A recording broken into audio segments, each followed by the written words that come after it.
noite. E hoje a igreja celebra dois grandes santos. Quais são eles? São Pedro e São Paulo, né? Um era pescador e o outro era doutor da lei, conhecedor das Escrituras. E a liturgia de hoje, ela vem nos questionar. Primeira coisa, para você, quem é Jesus? É a primeira pergunta que nos é feita. É tanto que Jesus começa o diálogo com seus apóstolos dizendo: olha, o que dizem os homens ser o Filho do Homem? Ele já sabia da opinião do povo, né? E o interessante de tudo, que quando ele vai fazer a pergunta aos apóstolos, é como quem diz assim: a opinião do povo lá fora não me interessa muito nada, mas para você, quem eu sou? Qual é o espaço que eu estou ocupando na tua vida? E neste evangelho nós temos dois momentos. Temos o momento cristológico e o momento eclesiológico. As palavras diferentes, né, do nosso dicionário.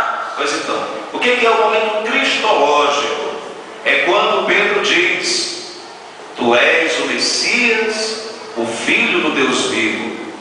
Com essa afirmação, Pedro está mostrando que em Jesus está a solução dos nossos problemas. E principalmente ele é o Salvador esperado por Israel. É tanto que muitas vezes nós temos dificuldades para destinar ou colocar nossa vida nas mãos de Jesus. O momento eclesiológico é quando Jesus confia nas mãos de Pedro o futuro da sua igreja. E é tanto que, observando, Pedro, ele vem dar continuidade a todo aquele trabalho que Jesus realizou. Ou seja, não parou por ali. E quando ele diz que confia as chaves do reino dos céus, quem detém as chaves normalmente é dono de alguma coisa, mas não é dono para ser aquele proprietário egoísta, mas vai ser aquela pessoa que vai colocar os bens a serviço do reino. E uma outra coisa que nos chama a atenção ainda, e a pergunta que praticamente não consegue calar, que a gente deve fazer hoje, tá? Eu sou cristão católico apostólico romano por convicção ou porque meu pai e minha mãe me obrigou a ser católico a vida toda? É tanto que, baseado nisso, hoje nós estamos vendo aí o que Jesus vem nos ensinar, que sobre a pessoa de Pedro está fundamentada a sua igreja. E quando a gente é escolhido, não pense você que a vida vai ser fácil, não.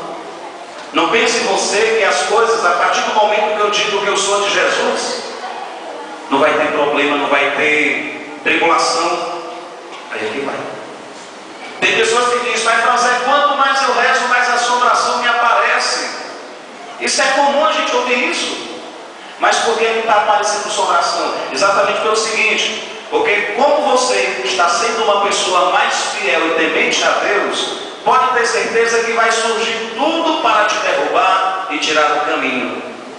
Santo Antão, um santo muito conhecido na Europa, ele normalmente saía do mosteiro para celebrar missa nas comunidades.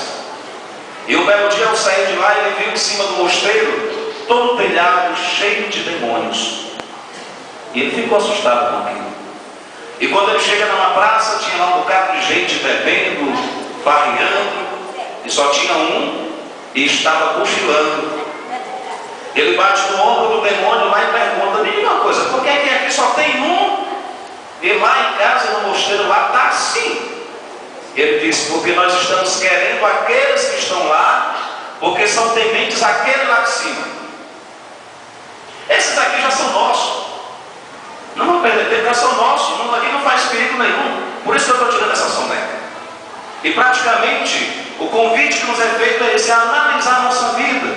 Será que estamos realmente conseguindo enxergar mais Deus na nossa vida? Estamos dando espaço a Ele?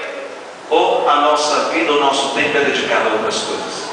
E quando a gente é dedicado, quando você tem esse tempo para Deus, aí vem a primeira leitura de hoje. Pedro foi escolhido para ser a pedra fundamental da igreja de Jesus. Com isso, ameaçava os interesses de todos aqueles que estavam no poder, que só pensava no egoísmo e principalmente em ter a satisfação própria.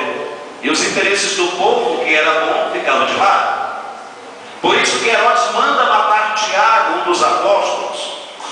Ou seja, quando nós somos cristãos de fato direito, pode ter certeza que a gente vai sofrer um pouquinho, mas a recompensa é divina. É tanto que, sabendo que isso satisfazia o povo, ele manda prender a Pedro. E pronto, agora vamos dar um basta nessa seita dos nazarenos. Vamos acabar com essa religião desse tal Jesus. E o interessante, gente, que a gente observa na primeira leitura, que lá a comunidade era uma comunidade unida não somente da celebração, mas unida em todos os momentos, unida em conhecer a necessidade do outro, unida em conhecer o outro, não só a necessidade.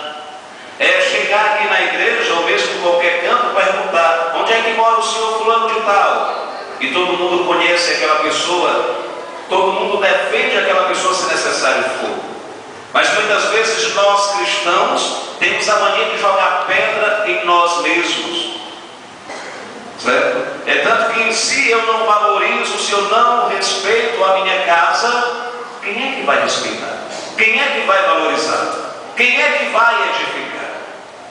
E quando Pedro estava preso, a comunidade permanecia em oração, a comunidade permanecia vigilante, confiando em Deus e sabendo que a sua oração iria surtir efeito. É tanto que quando narra a primeira leitura lá que o anjo veio para libertar, Pedro não acreditou, mas é exatamente a ação de Deus. E muitas vezes também, quantos anjos estão do nosso lado e nós não percebemos? Quantos sinais Deus tem colocado na tua vida e você ainda não conseguiu perceber este sinal de Deus? E a segunda leitura vem nos mostrar um modelo de cristão fiel. Paulo, ele já no final da sua missão, mais ou menos o ano 67 mais ou menos, 66, 67, da era cristã, ele está lá quando escreve essa carta. E ele diz: olha, combati o bom combate, testemunhei a fé, fui tirado da boca do leão. E isso a gente analisa que todo aquele que realmente quer ser um cristão autêntico, você vai, quantos leões estão à tua volta? Quantos problemas estão querendo te deixar preso, estão querendo tirar o teu sossego? Às vezes é o filho que você educou, orientou direitinho, e de repente aquele menino se envolveu com droga. De quem foi o erro? De quem foi a culpa? Não foi sua, foi exatamente o meio em que ele estava. Agora, às vezes a gente tem uma pequena parcela de culpa quando não conseguimos ter uma relação transparente, bem aberta, um diálogo onde a gente possa conversar e se entender. Muitas vezes, quantos matrimônios desgastados, exatamente porque falta o diálogo, a transparência, falta aquele mesmo clima de quando começaram a namorar. Praticamente muitos pensam assim: não, a gente casou, acabou o namoro, acabou tudo. Mas a igreja doméstica, ela começa exatamente na tua casa. A igreja começa na sua casa, na sua família. E a partir daí então vem a igreja, comunidade como um todo. E hoje o desafio maior do ser cristão é isso: é você testemunhar em meio à sociedade. Testemunhar com a tua vida. É tanto que tem muita gente que às vezes passa em frente à igreja, isso no interior ainda é bonito ainda. Agora tem gente que já olha para um lado, olha para o outro e faz o sinal da cruz correndo, né? E Padre Jesus dizia assim: eu vim de lá do interior, aonde a religião ainda é importante. Lá se alguém passa em frente da matriz, se benze e pensa em Deus e não sente vergonha de ter fé. Eu vim de lá do interior, mas deixa eu lhe dizer